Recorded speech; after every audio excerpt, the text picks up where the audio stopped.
Our topic today is potential energy, potential energy of an electric dipole. Dipole आप जानते हैं अच्छी तरह से, a pair of equal and opposite charge in uniform electric field. Uniform electric field. Last class में हम लोग पढ़ चुके हैं पोटेंशियल एनर्जी डिफाइन नहीं होता, डिफाइन होता है चेंज इन पोटेंशियल एनर्जी, और change in potential energy work done by conservative force negative और work done by conservative force के बराबर होता है। उसी कंसेप्ट से हम करते हैं। Potential energy of electric dipole in uniform electric field, diagram बनाते हैं और इसको समझते हैं। हेडिंग डाल लीजिए। ये एक इलेक्ट्रिक फील्ड है। यूनिफॉर्म इलेक्ट्रिक फील्ड को आप जानते हैं हम पैरेलल और स्ट्रेट लाइन से दिखाते हैं कि इस यूनिफॉर्म इलेक्ट्रिक फील्ड में ये एक डाइपोल लाई कर रहा है। ओके, ये डाइपोल का माइनस क्यू चार्ज है इस पॉइंट पर, और यहाँ पर प्लस क्यू चार्ज है, और डाइपोल की लेंथ आप जानते हैं 2L। डाइपोल जो एंगल बना रहा है let with the electric field line, let that angle भी थीटा। ओके, ये एंगल थीटा है, और डाइपोल मोमेंट आप जानते हैं माइनस क्यू से प्लस क्यू है। हमें इस डाइपोल की पोटेंशियल एनर्जी निकालनी है, और आप जानते हैं पोटेंशियल एनर्जी डिफाइन नहीं होती, चेंज होता डिफाइन। तो हम ऐसा लिखते हैं कि वी नो दैट, ये ऑलरेडी हम जानते हैं, that change in potential energy is equal to negative of work done by electric forces. ये हम लोगों ने लास्ट क्लास में डिस्कस किया था। या तो negative of work done by electric force लिखो, या positive of work done by external agent लिखो, एक ही बात है। चेंज इन पोटेंशियल एनर्जी हम जानते हैं negative of work done by electric force. तो अगर हमें पोटेंशियल एनर्जी निकालना है तो वो तो डिफाइन नहीं है, तो हम चेंज निकाल लेते हैं, बाद में डिफाइन कर लेंगे। लेकिन चेंज भी वर्क डन से आएगा, तो हमारा फोकस सारा आ गया कि यार इसको भी बाद में निकालेंगे, पहले let us calculate the work done. अभी हम सिर्फ पहले वर्क निकालते हैं, और वर्क के आगे माइनस लगाएंगे तो चेंज आ जाएगा पोटेंशियल एनर्जी का। तो अब हम पहले सिर्फ वर्क ही निकाल रहे हैं, और वर्क में बाद में बस एक कंसेप्ट लास्ट वाला हमने पिया पढ़ा था, तो अब उससे रिलेट करने के लिए मैंने आपको एक फॉर्मूला लिखवा दिया कि भाई अगर आपको पोटेंशियल एनर्जी निकालना है तो वो चेंज निकालना पड़ेगा, और चेंज आएगा work done by external force. चलिए, तो हम हमारा focus work done by external force पर आ गया, वो निकालते हैं। अच्छा जी, external force, sorry electrical force, मैं एक्सटर्नल बोल रहा हूँ। इलेक्ट्रिकल फोर्स जो वर्क करेगा, वर्क डन किस लिए करना है? तो आंसर है इसको रोटेट करने के लिए करना है। ये डाइपोल अभी थीटा एंगल बना रहा है, हम इसको थोड़े से एंगल से रोटेट करते हैं, उसके लिए हमें वर्क निकालना है। चलाना नहीं है, रोटेट करना है।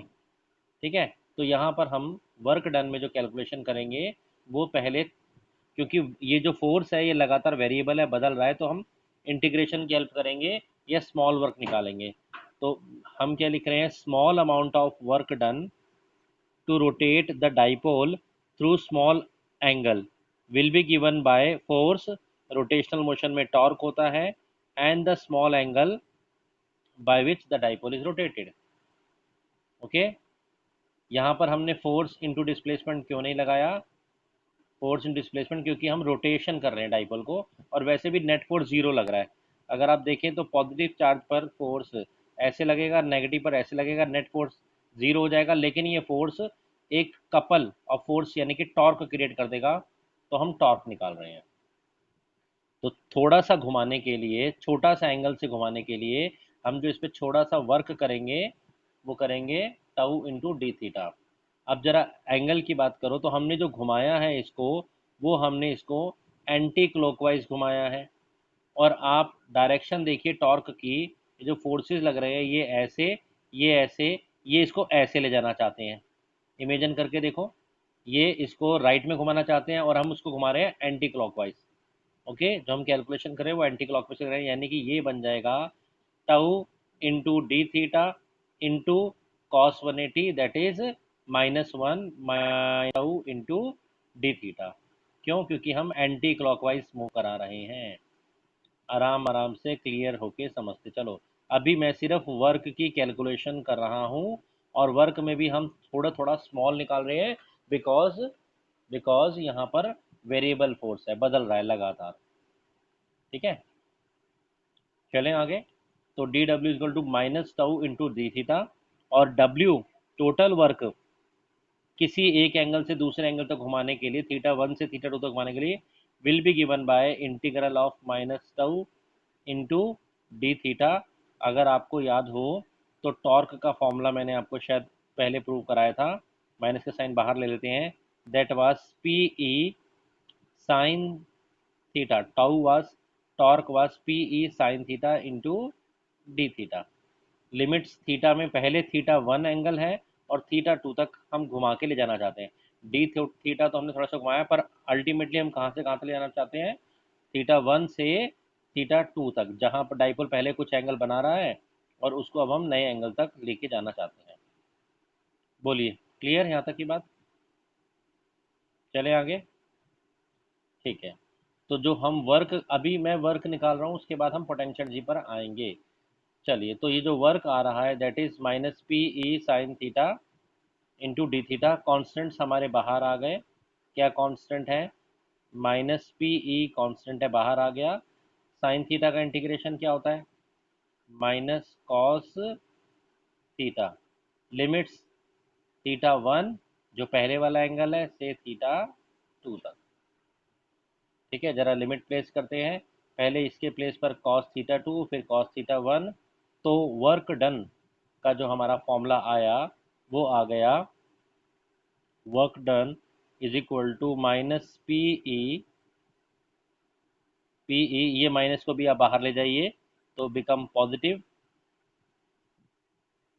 Cos theta two minus cos theta one. यहाँ तक का नोट कीजिए। नाउ, जैसे हमने शुरू में लिखा था कि change in potential energy is, ये वर्क डन नहीं होता, वो तो नेगेटिव ऑफ वर्क डन होता है bye electric forces. Negative of work done by electric forces, ये हमने स्टार्टिंग में ही लिखा था। ठीक है जी। तो इस लॉजिक से देखा जाए तो चेंज इन पोटेंशियल एनर्जी को हम, पोटेंशियल एनर्जी बाद की और पोटेंशियल एनर्जी पहले की, यानी कि एनर्जी, पोटेंशियल एनर्जी जब एंगल थीटा टू होगा, माइनस पोटेंशियल एनर्जी जब एंगल वन होगा, थीटा वन होगा, इज इक्वल टू जो भी वर्क डन आया है उसके आगे एक माइनस का साइन लगा देंगे। और वर्क डन हमारा कितना आया है? ये पूरी क्वांटिटी आई है। तो change in potential energy, energy negative work done होता है तो साइन माइनस का लगाया, and the result will become minus P E cos theta two minus cos theta one. किस तरह से वर्क को हमने एनर्जी से रिलेट कर दिया, ये चीज़ देखिए, ये नोट कीजिए, और अब बात को फिर आगे बढ़ाते हैं। Potential energy at theta two angle, ठीक है, और चेंज मतलब minus, final minus initial. Okay, ये प्लस क्यू था भाई। अब सुनिए, फिश, ये वर्क ये वर्क डन था, तो अब आपको शुरू में मैंने बताया ना, change in potential energy negative of work done होता है। लास्ट क्लास में हमने डिस्कस किया कौन सा work done? By conservative force. यहाँ कंजर्वेटिव फोर्स है इलेक्ट्रिकल फोर्सेस, इलेक्ट्रिकल फोर्सेस है। अच्छा, पिछली बार भी ऐसे ही हमने कहा था पोटेंशियल डिफरेंस कोई टर्म नहीं होती एक पॉइंट का, बल्कि पोटेंशियल डिफरेंस दो पॉइंट्स के बीच का होता है। लेकिन अगर हमें निकालना होता है, हम एक वैल्यू को जीरो करते हैं, वो इन्फिनिटी पे लेते हैं। तो यहाँ पर भी अगर हमें अगर हमें पोटेंशियल एनर्जी एक पॉइंट पे निकालनी है, बाद वाली पोजीशन पर, तो एक को जीरो करना पड़ेगा। उसके लिए हम क्या चालाकी करते हैं, एक अजम्पशन मानते हैं। आपकी बार इन्फिनिटी का कोई चक्कर नहीं है। अजम्पशन क्या है कि थीटा वन को 90 मान लो, मान लो कि डाइपोल पहले 90 पर था। और दूसरा चीज़ ये भी मान लो कि इस एंगल पर, यानी कि थीटा वन पर, पोटेंशियल एनर्जी होगी, यू 90 हो जाएगी। थीटा वन, अगर थीटा वन को हमने 90 मान लिया है तो पोटेंशियल एनर्जी भी उसकी जीरो मान मान लो, हाँ 90 पर, सॉरी। दो अजम्पशन हमने साथ साथ में कर लिए हैं। क्या अजम्पशन करी है? इस पर्टिकुलर केस में मान के चलेंगे कि थीटा वन अगर 90 होगा तो 90 पर उसकी पोटेंशियल एनर्जी को हम क्या लेंगे? जीरो। अब आप इस फॉर्मूला में थीटा वन को 90 और उसकी एनर्जी को जीरो डाल दो, तो आपका रिजल्ट जो आया वो आया potential energy of the dipole, assuming कि थीटा वन पर 90 है, is potential energy at theta two is minus P E cos theta to. Cos theta one कहाँ गया? कॉस 90 क्या होता है? ज़ीरो। ज़ीरो हो गया, भूल जाओ। ठीक है। या जनरली एक फॉर्मूला, अगर थीटा वन नहीं है तो थीटा टू को अलग से लिखने का क्या मतलब है? थीटा ही लिख देते हैं। तो potential energy of dipole at any angle, कोई भी एंगल है, उसका एक शॉर्टकट फॉर्मूला आ गया, पी ई कॉस थीटा। आपको बोल रहा है डाइपोल ये एंगल बना रहा है, ये एंगल बना रहा है, मतलब जब एंगल बना रहा है तो वो जो एंगल बना रहा है उस टाइम पर उसके पोटेंशियल एनर्जी का डायरेक्ट ये फॉर्मूला आ गया, अजम्पशन मानते हुए सबने मिलके मान लिया। ठीक है।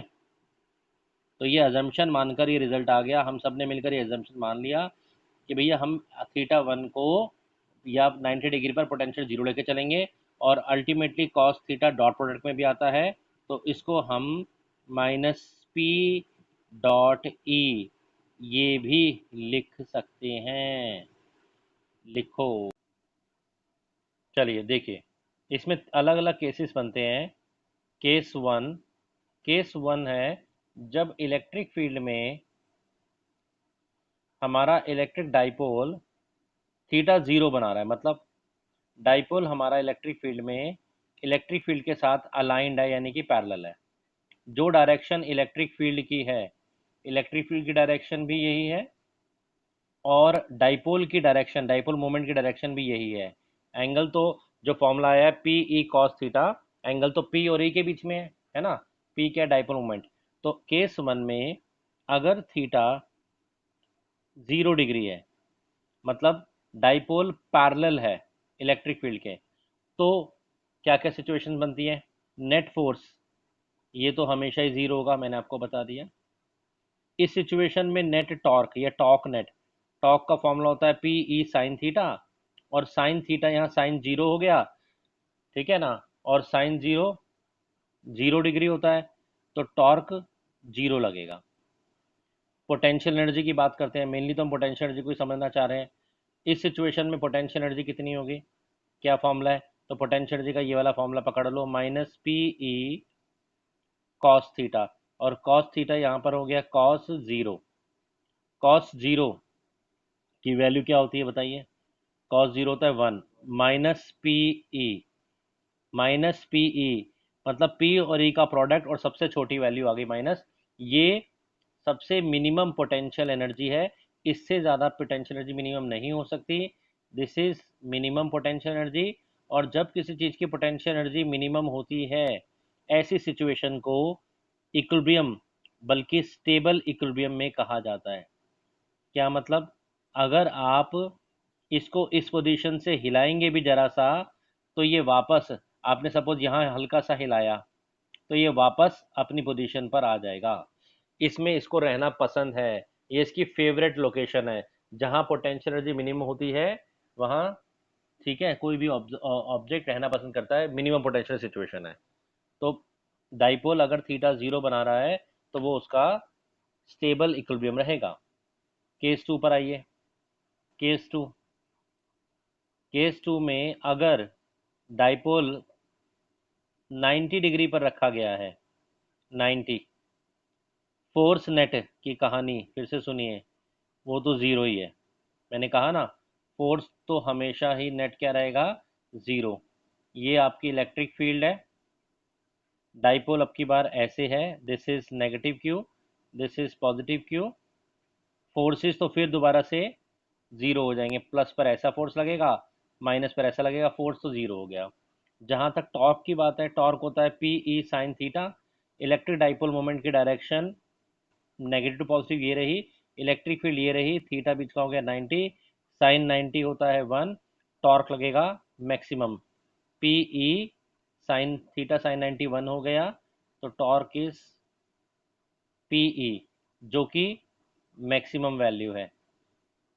ठीक है। और जरा पोटेंशियल एनर्जी की बात करें, potential energy minus P E cos theta, cos 90 कितना होता है जी, कॉस 90 इज जीरो, तो पोटेंशियल जी जीरो। इसीलिए आपको याद है जब हमने फर्स्ट केस पोटेंशियल जी दी थी तो हमने 90 को जीरो मान लिया था। तो डाइपोल अगर इलेक्ट्रिक फील्ड के साथ 90 एंगल बना रहा है तो पोटेंशियल एनर्जी कितनी हो जाएगी, ज़ीरो। इसीलिए फर्स्ट केस में वहाँ पर हमने ज़ीरो मानकर आगे का चेंज को हमने सॉल्व किया था। चलिए थर्ड कंडीशन पे आ सकते हैं, बीच की भी कंडीशन हो सकती है पर एक जनरल कंडीशन देख रहे हैं। अगर थर्ड केस में डाइपोल 180 डिग्री एंगल बना रहा होगा, डाइपोल का मतलब यहाँ पर angle between electric field and electric dipole moment. अब डाइपोल इतना घुमा के रख दिया आपने, ये माइनस पीछे आ गया और ये प्लस इधर आ गया। इलेक्ट्रिक डाइपोल मोमेंट हमेशा पॉजिटिव, ये रही electric dipole moment, electric field ऐसे चले गई, थीटा कितना हो गया 180। फिर दोबारा से नेट फोर्स, आंसर है वो अभी भी जीरो लगेगा। टॉर्क नेट क्या होता है, P E sine theta, sine 180 भी जीरो, टॉर्क भी जीरो लगेगा इस सिचुएशन में। लेकिन पोटेंशियल एनर्जी इस एंगल पर 180 पर क्या फॉर्मूला है, minus P E cos 180, cos 180 के लिए बोलो -1, -1 मतलब P E, maximum potential energy आ गई, मैक्सिमम पोटेंशियल एनर्जी मैक्सिमम है। मैक्सिमम का मतलब है यहाँ पर इसको एनर्जी बहुत लग रही है, ये बड़ा अनस्टेबल कंडीशन है। जैसे आप किस चीज़ को उठाकर ग्राउंड से उठाकर ऊपर ले आओ, जितना ऊपर आएगा वो वापस नीचे जाना चाहेगा, वहाँ पर वो अनस्टेबल है। ठीक है ना, ज़मीन पर जब पड़ा था तो वो स्टेबल है, हाइट पर वो अनस्टेबल है। तो ये पोटेंशियल एनर्जी 180 पर मैक्सिमम होती है, नोट कीजिए। Work done in rotating, potential energy की बात नहीं कर रहा हूँ, अब वर्क डन की बात कर रहा हूँ। An electric dipole in uniform electric field, uniform electric field में डाइपोल को अगर हमें रोटेट करना है तो कितना वर्क डन करना पड़ेगा। तो आंसर है वर्क डन दो तरीके से आ सकता है, पूछा जा सकता है। एक, वर्क डन कौन कर रहा है, तो एक हो सकता है वो इलेक्ट्रिक फोर्स का वर्क डन पूछा जाए। तो work done by electric force मैंने भी आपको डेरिवेशन के बीच में बताया, वो negative of change in potential energy होता है। Negative of change in potential energy मतलब क्या है, कहाँ लिखूँ, यहाँ लिखता हूँ, that is negative potential energy at theta two minus potential energy at theta one. Change ये लिखा है और माइनस का साइन बाहर लगा दिया। एक दूसरी सिचुएशन हो सकती है, आपसे पूछे work done by external agent, ये थोड़ा ध्यान से समझने की चीज़ है, कंफ्यूजन हो सकता है। Work done by external agent, तो work done by external agent, negative of work done, negative of work done by electrical forces होता है। मतलब अल्टीमेटली मैं ये कहना चाहता हूँ पॉजिटिव होता है। और अगर पॉजिटिव ऑफ वर्क डन होता है तो ये positive of change in energy होगा, और चेंज इन एनर्जी पॉजिटिव का मतलब क्या है, potential energy at theta two minus potential energy at theta one, minus का साइन नहीं है। एक्सटर्नल एजेंट का जो वर्क डन होता है वो negative of work done by electric forces होता है। इलेक्ट्रिक फोर्स जिस तरफ फोर्स लगा रहा है एक्सटर्नल एजेंट उससे उल्टी तरफ लगाता है। तो एक्सटर्नल एजेंट इलेक्ट्रिकल फोर्स में अगर potential energy negative of change in potential energy आ थी, तो यहाँ पर ये negative of change in potential energy यानी कि पॉजिटिव बन जाएगी, और सीधा सीधा आप ऐसे निकाल सकते हैं। देखिए क्वेश्चन में गिवन है कि एक डाइपोल है जिस पर चार्ज है 8 नैनो कूलम का, एंगल बना रहा है 60 डिग्री, डाइपोल की लेंथ हमें गिवन है 4 सेंटीमीटर, टॉर्क भी गिवन है, आपसे मैग्नीट्यूड ऑफ इलेक्ट्रिक फील्ड पूछा जा रहा है। ओके, तो और पोटेंशियल एनर्जी भी पूछी जा रही है, दो सिचुएशन है सॉल्व करने के लिए। Let me do this. तो पहले हम टॉर्क का फॉर्मूला लगाते हैं। We know torque is equal to P E sine theta, और अगर हमें ई निकालना है इलेक्ट्रिक फील्ड का magnitude, the formula become tau upon में पी साइन थीटा। चलिए वैल्यू पुट करते हैं। E is equal to torque हमें क्वेश्चन में गिवन है, दैट इज 4√3। डाइपोल मोमेंट होता है क्यू इंटू दिस, क्यू यानी कि either charge 10⁻⁻9 into length, length है डाइपोल की 4 centimetre, but it should be in SI unit, तो 4 into 10⁻⁻2 into sine theta. Sine theta कितना हो गया, साइन 60, साइन 60 इज √3/2 ऊपर चला गया, ये √3 से √3 कैंसिल हो गया। ठीक है, ऊपर बना 4 टू द 8, और ये 8 से 8 कैंसिल हो गया। ठीक है, इतने आसान तो कैंसिलेशन है। तो अभी हमारे पास क्या बच रहा है फाइनली, अगर हम देखें तो इलेक्ट्रिक फील्ड, पहले तो 10 की पावर को देखते हैं। 10 की पावर -11 और 1/4, 1/4 इंटू 10 की पावर -11 न्यूटन पर कूलम। 1/4 को 0.25 आप लिख सकते हैं, इंटू 10 की पावर -11। साइंटिफिक फॉर्म में पॉइंट को अगर आप बीच में ले जाएंगे तो you will get 2.5 into 10⁻⁻10 newton per coulomb. This is the magnitude. Sorry, ये करेक्शन कीजिए, ये जो 10 की पावर है -11 है, ऊपर जाकर ये +11 हो जाएगा, यहाँ भी +11 और +10 हो जाएगा। This is the correction. So potential energy at any angle theta which the dipole is making is given by -Pe cos theta, and we need to find potential energy at the 60-degree angle, that is -P. P is again Q into 2L into E into cos 60. Cos 60 is 1/2, minus Q is charge था आपका 8 into 10⁻⁻9, और ये 12 पूरा का पूरा 4 है, इसको अलग से 2 और एल मत कर देना, इंटू 4 इंटू 10⁻⁻, कितना था हमारा -2, इंटू कॉस 60 इज 1/2। ये आपका 2 से 2 यहाँ कैंसिल हो जाएगा, कॉस 60 साइन 30, 2 से 2 आपका कैंसिल हो जाएगा, कितना आ रहा है, दैट इज -2, और कोई नहीं ना, क्या हुआ, ये Q हो गया, ये 2L हो गया, E रह गया ना इसमें, ई तो लगाए नहीं हमने, E की रो डालिए, E कितना आया था अभी लास्ट केस में, सारा पंगा तो E का था। यस, वैल्यू E की भी डालते हैं, तो E इज इक्वल टू कितना, 2.5 इंटू 10⁻10, सब ये, हाँ सब मल्टीप्लाई होकर फाइनली जब आप वैल्यू डाल के सॉल्व करेंगे आंसर आ जाएगा आपका -4 joule, -4, -4 joule is the potential energy. Calculations खुद कर दीजिए।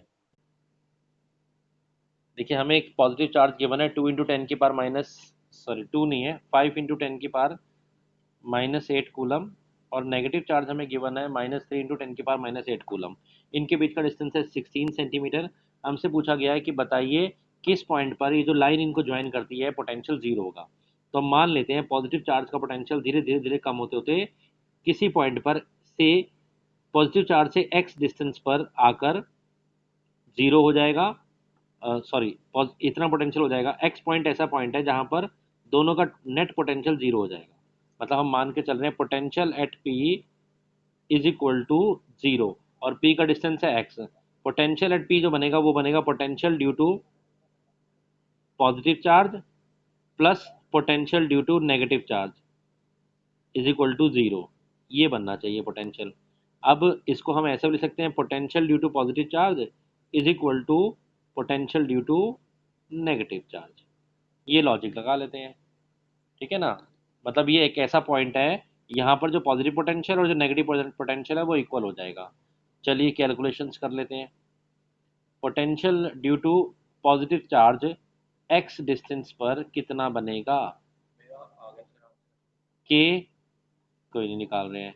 q that is 5 into 10⁻⁻8 upon the distance, कितना डिस्टेंस है x, एंड ये पोटेंशियल इक्वल हो जाएगा potential due to negative charge, वो कितना है k इंटू क्यू 3 × 10⁻⁻8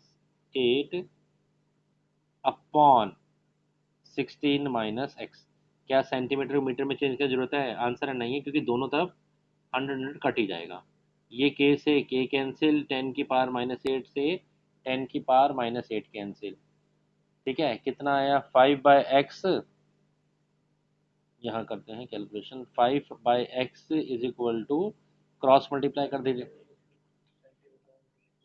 दोनों तरफ। इधर भी आप डिवाइड बाय 100 करोगे, इधर भी 100 डिवाइड करोगे, तो दोनों 100 कट ही जाएंगे, तो कोई फायदा नहीं, रेशो में फायदा नहीं होता। Now do the cross multiply, you will get 3x is equal to 80 minus 5x, और 8x is equal to 80 and x is equal to 10 centimetre. तो पॉजिटिव चार्ज से 10 सेंटीमीटर दूर जाकर पोटेंशियल की वैल्यू कैलकुलेट करो, और नेगेटिव चार्ज से 6 centimetre आकर कैलकुलेट करो। दोनों के जो रिजल्ट आएंगे वो एक दूसरे को कैंसिल आउट कर देंगे, रिजल्ट जीरो हो जाएगा। बट सुनो, हम सिर्फ सोच रहे हैं इसी पॉइंट पे पोटेंशियल होगा, तो ऐसा नहीं है। एक और पॉइंट है जहां पर पोटेंशियल जीरो होगा, और वो पॉइंट जो छोटा चार्ज है उसकी तरफ होगा। तो जो छोटा चार्ज है, यानी कि 3 माइनस तो उसका चलो नेचर है, 3 × 10⁻⁻8 कूलम वाला चार्ज, चांसेस ये भी हैं कि यहाँ से कहीं पर एक पोटेंशियल जीरो हो जाए। ठीक है ना, तो ये भी ध्यान रखना। तो अब तो हो जाता है यहाँ पर भी। इस पॉइंट से एक पॉइंट यहाँ भी आएगा जहाँ पोटेंशियल जीरो हो जाए। क्यों? पॉजिटिव का पोटेंशियल धीरे धीरे धीरे धीरे, नेगेटिव का पोटेंशियल यहाँ पर एक वैल्यू ज़्यादा है, पॉजिटिव की वो वैल्यू हो सकता है यहाँ पर आकर जीरो हो जाए। दो केस करने हैं इसमें, अब निकालते हैं पहले एक रुपये। तो सिर्फ इतना नहीं, बीच में भी होगा और एक उस पॉइंट पर होगा। तो मान लेते हैं यहाँ से x डिस्टेंस छोटे चार्ज की तरफ होगा हमेशा, पर भी ये पोटेंशियल जीरो का। तो यानी कि पॉजिटिव चार्ज से अगर देखा जाए तो ये डिस्टेंस हो गया 16 + x। तो फिर वही, potential due to positive charge is equal to potential due to negative charge. Potential due to positive charge कितना हो गया? That is k into positive charge कितना है 5 × 10⁻⁻8 अपॉन में उसका डिस्टेंस वो है 16 + x, should be equal to potential due to negative charge. ठीक है ना, नेगेटिव चार्ज का पोटेंशियल कितना हो गया 3 × 10⁻, साइन को तो हमने यूज़ कर ही लिया, इंटू सॉरी k रह गया, और डिस्टेंस कितना है x।